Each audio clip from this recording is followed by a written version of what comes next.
नमस्कार, मैं आश्रुति वोरा और आप देख रहे हैं नेक्स्ट 9 न्यूज। बात करने जा रहे हैं मायावती के बारे में। इस बार उत्तर प्रदेश में भारतीय जनता पार्टी की लोकसभा चुनाव में करारी हार हुई है, लेकिन बीजेपी केवल चर्चा में नहीं है, चर्चा में बहुजन समाज पार्टी भी बनी हुई है। बहुजन समाज पार्टी की मुख्य चेहरे मायावती इस बार लगातार चर्चा में बनी हुई है। कारण यह है क्योंकि उत्तर प्रदेश में करारी हार और न केवल यूपी में बल्कि पूरे देश में कहीं ना कहीं मायावती को एक करारी शिकस्त का सामना करना पड़ा है। 432 सीटों पर जो अपने प्रत्याशी मायावती ने उतारे थे, उसमें से एक भी सीट पर उनका प्रत्याशी जीत दर्ज नहीं कर पाया।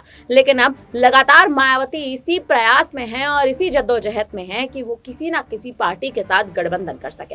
हालांकि आपको बता दें कि आकाश आनंद जो मायावती के भतीजे हैं, उनको एक बार फिर से राष्ट्रीय संयोजक का पद सौंप दिया गया है, एक बार फिर से नेशनल कोऑर्डिनेटर बना दिया गया है, उत्तराधिकारी बना दिया गया है। लेकिन मायावती कहीं ना कहीं आकाश आनंद की वापसी से भी संतुष्ट नहीं है और अब प्रयास कर रही है किसी पार्टी के साथ गठबंधन का। आपको बता दें, उपचुनाव होने वाले हैं उत्तर प्रदेश में, और न केवल उत्तर प्रदेश में बल्कि पूरे देश की तमाम राज्यों की सीटों पर, कुछ विधानसभा सीटों पर उपचुनाव की स्थिति जो है वो बन चुकी है। लेकिन उपचुनाव की स्थिति साथ साथ जिस हिसाब से बनी है, उसी के साथ मायावती लगातार अपनी पार्टी का जनाधार मजबूत करना चाहती है। पार्टी का जनाधार मजबूत करने के लिए मायावती गठबंधन करना चाहती है और गठबंधन के लिए कहीं ना कहीं आजाद का पाला मायावती जो है वो आने वाले समय में पकड़ सकती है, या यूं कहें कि आजाद की पार्टी के साथ गठबंधन कर सकती है। चंद्रशेखर आजाद ने हालांकि आपको बता दें साफ तौर पर इनकार कर दिया है कि आजाद किसी पार्टी के साथ गठबंधन नहीं करना चाहते, लेकिन मायावती के प्रति हमेशा से आजाद का एक नर्म रुख देखने को मिला है और इस बार भी चंद्रशेखर आजाद ने बतौर एक सांसद शपथ ली और साथ ही साथ जिस हिसाब से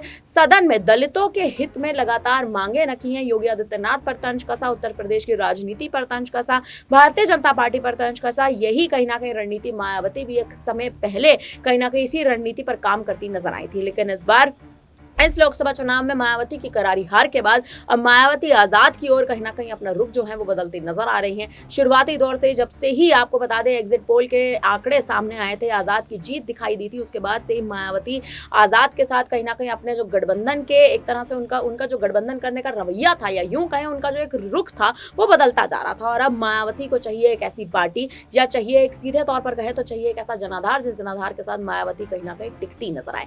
अब देखना बेहद दिलचस्प होने वाला है कि क्या मायावती आने वाले समय में चंद्रशेखर आजाद जो खुद एक दलितों के मसीहा के तौर पर कहलाए जाते हैं, क्या चंद्रशेखर आजाद के साथ मायावती का जो रुख है वो बदलता नजर आएगा? क्योंकि आजाद को अपना जनाधार और बढ़ाने के लिए किसी पार्टी के साथ गठबंधन करना पड़ेगा और उसी स्थिति में कहीं ना कहीं, या यूं कहें उसी बिगड़ती स्थिति में कहीं ना कहीं मायावती भी टिकी हुई है। तो क्या आजाद और मायावती आने वाले समय में साथ आएंगे या नहीं, या फिर आकाश आनंद आखिर क्या एक तरह से ऐसी कौन सी रणनीति बनाते नजर आएंगे जिस रणनीति के तहत मायावती की पार्टी का जनाधार मजबूत हो सकेगा? फिलहाल अब इस पर आप क्या कहेंगे, आप हमें कमेंट करके जरूर बताएं। बाकी तमाम बड़ी खबरों के लिए बने रहिए हमारे साथ, देखते रहिए नेक्स्ट 9 न्यूज।